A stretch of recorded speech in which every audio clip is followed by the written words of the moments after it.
Here's the Oats Stout Comp Selection.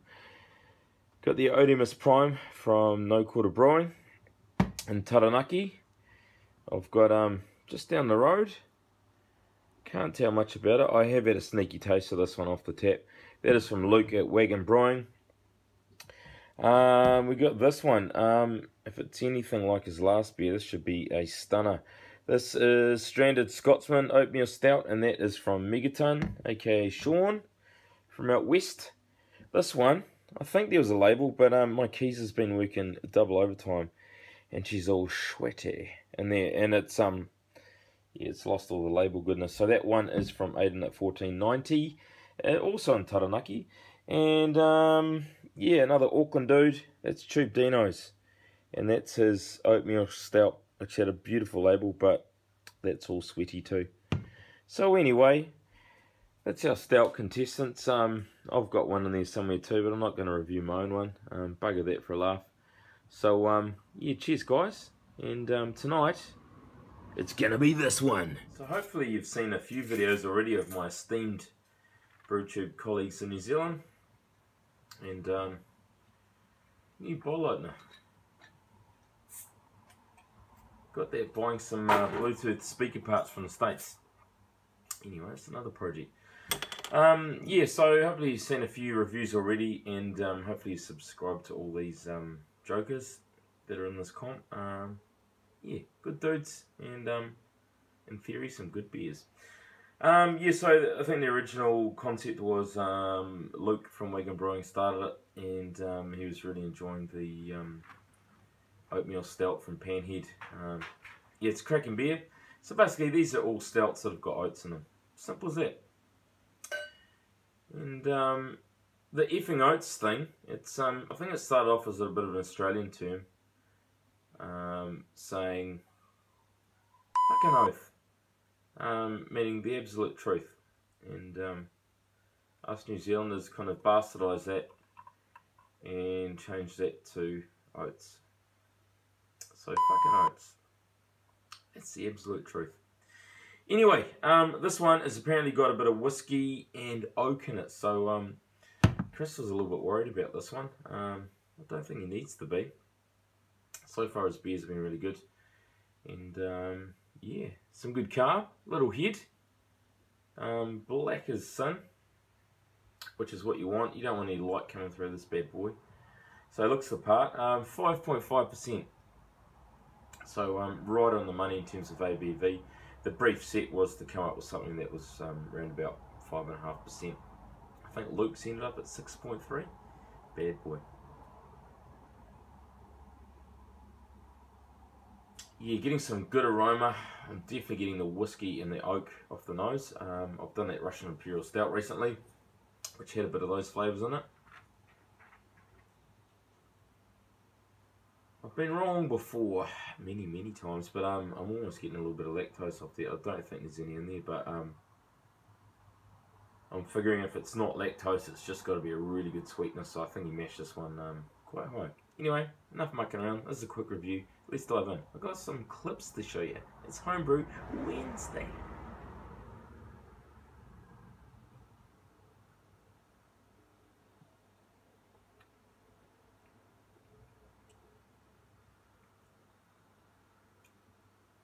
Tell you what, I think Chris thought he was a little bit far off the mark. It's got big roast, but my one, it's kind of got a similar level of roast. It's got some good kind of initial sweetness.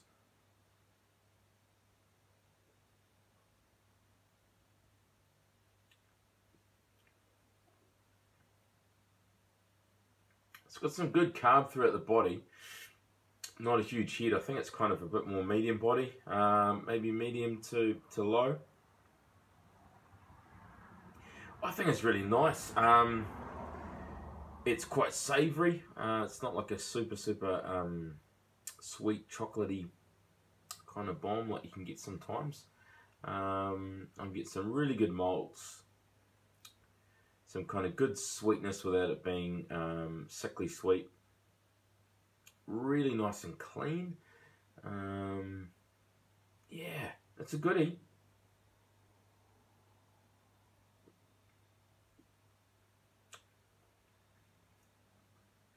Picking up a little bit of oak. In fact, probably a little bit more than a little bit. I'm getting some good barrel goodness. There's a few tannins in there. But that was your brief. I'm not really getting the whiskey, although it's got a good kind of grunty booze taste without being hot or anything. It just tastes like a grunty stout, which it is. I'll leave it there. I got some clips.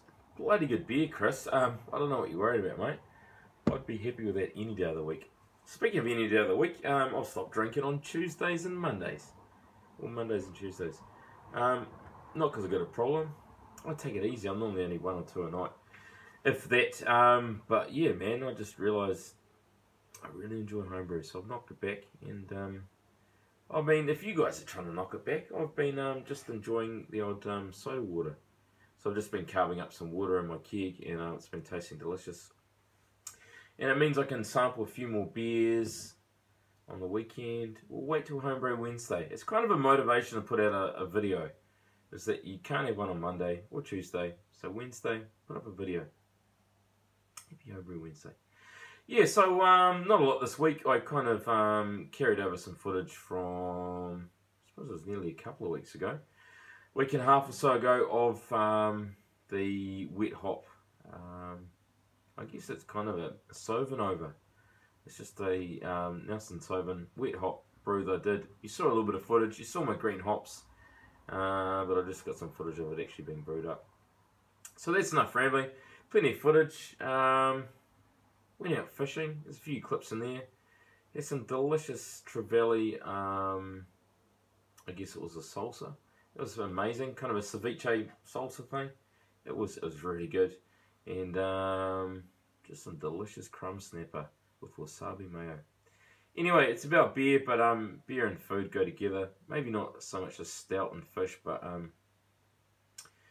I'll tell you what, this is a good brew for a kind of a humid autumn night.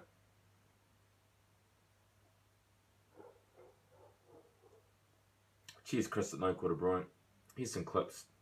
I'll see you next week with probably the Supercharger grain to glass.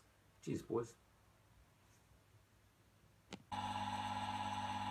So just for the grain set, it's pretty much just American ale. It's 4 1/4 kilos. There's some toffee malt. There's some light crystal, some dark crystal, bit of acid malt, and some carapils. Or gladiator, I should say. Quick pH test. That's on the mash. Haven't had to add any more acid malt. So that's just with my brewing additions and 200 grams of acid malt in the mash. So yeah, 5.2. Gotta be happy with that. No dicking around this time. It's relatively dark in there. But I can assure you it's actually an amber colour. Well, maybe not amber, but certainly a little bit more colour than a normal pale ale, which I'm really happy with. So yeah, just about finished the mash, heading in towards mash out now, and we'll get her into the brew kettle. Well, it's nicely cleaned and fitted filter. So in there is 15 or 14.9, I can deal with that, grams of Pacific Jade. I'm just going to use that for bittering, because most of the hops went to an Adino and a few of the boys, and we're probably going to start putting hops in about 15 minutes from the end. So this will give me my bitterness and then hopefully get all the action from the wet hops. 2/3 full. I'm definitely going to put a little bit more liquid than I normally would. Kind of aiming for about a 6% beer. But if it ends up being a bit low, I'm not too worried, because I really don't know how much liquid those hops are going to soak up. So I just want to make sure I've got enough in the fermenter. Sparging away there with the old Blicky doing a good job as a sentry, looking after that sparge water. Yeah, all good. Alright, golden brown. Well, it'll be kind of orangey, but that 2,500 watt element is doing its job. I'm right up to the rivets there. I kind of dare not go any further. So that's probably about 8 gallons, but I'm hoping to end up with probably about 7 gallons, because I have no idea how much liquid those hops will take up. But yeah, better be safe than be sorry. At the moment it's roughly 1040, so if I can get that down to 1050 by the end of the boil, I should have roughly a 5.5% beer. We'll see how we go. In goes our 15-minute, I should say 15 gram edition of 60-minute Pacific Jade. Look at it go.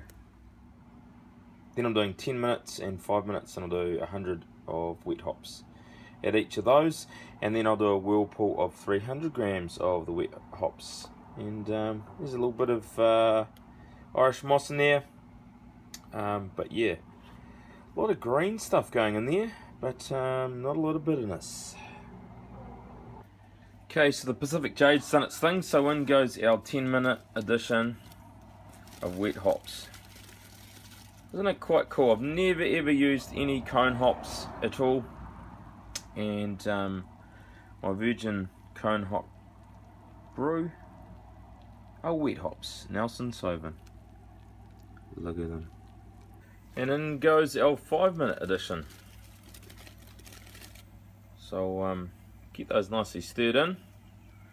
To be honest, not a huge aroma coming off them, so yeah, not compared to pellets anyway, but I guess it's just not as concentrated. The proof will be in the tasting. Okay, we're at a standstill. Just drop that down to just under 85 degrees.